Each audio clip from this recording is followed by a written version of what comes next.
Processing state shift. I keep getting this question, how do we process our nervous system? How do we process our triggers? How do we process what we're feeling when we're in this charged state? And often we hear a lot about nervous system regulation. And so I want to bring this to a little bit bigger topic, because when we start looking at the whole person, we're not just our nervous system. And when we're going to be creating regulation in the system, we want to come from a place where we're actually experiencing environmental changes. And I mean environmental changes by what's going on in here as an environment. What is the environment of your mind? What is the environment of your emotional body? What is the environment of the physical body? And we can even think of what's the environment of our spiritual body. So in the field work that I play with, we have 13 different fields, and these are fields of consciousness that we exist as our human expression.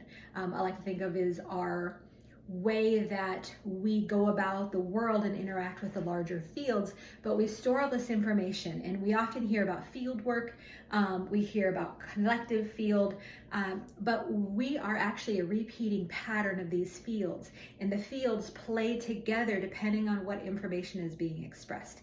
So when we're thinking about regulation, we're not just thinking about regulating our nervous system, because that's only the roadmap to expressing what we're actually experiencing in our human capacity.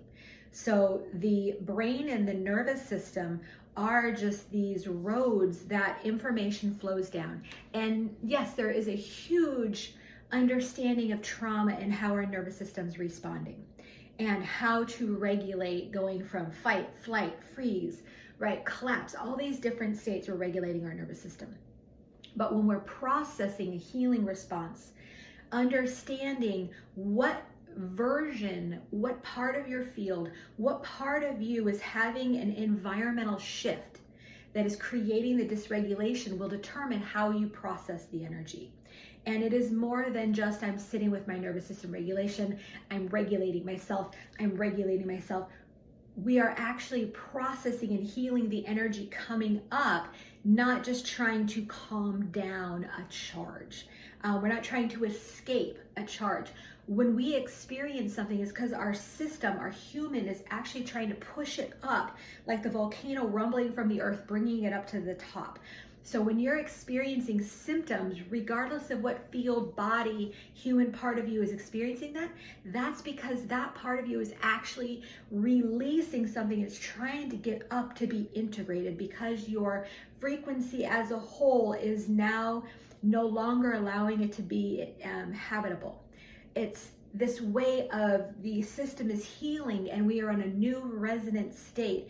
And now this gets to let go, because we are finally in a capacity to process it. We are finally at a higher frequency than we were when it got stuck. Meaning when we go to process, we have to understand what we're processing, what part of us is processing it, and how to process it means how do we go from this contraction to an expansion. Now, I'm not talking about capacity. I'm not talking about agency. I'm talking about an expansive state where energy stays in motion, right? Whenever energy, we act upon something, it stays in motion once we get the activation to move. So we're not talking about a boundary, a box that we're processing things in. We're actually releasing. And in that, things continue unpacking and we continue processing. But we have to get the stepping stones, and we have to know which stepping stone to move through and what body we're in. And so as we start to understand what's coming up, we start to track it until it gets to a place of release. And in that place, that's expansion, and that's where the integration process happens. So the world of embodiment, when we're processing, is beyond a level of just understanding nervous system regulation.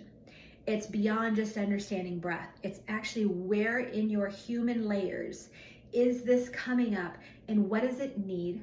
Where are you aligning it? What environment are you matching so that it starts to find safety? It starts to find connection, and how are you being with it until it goes into momentum enough where it continues releasing on its own. That's embodiment processing. And I'm going to be posting some more videos and breaking it down step by step so that you have an understanding of how to actually create change and integration and healing in your own system beyond just regulating and calming my nervous system down and retraining a pattern. So just a little tidbit about that. Keep an eye out for the next couple videos.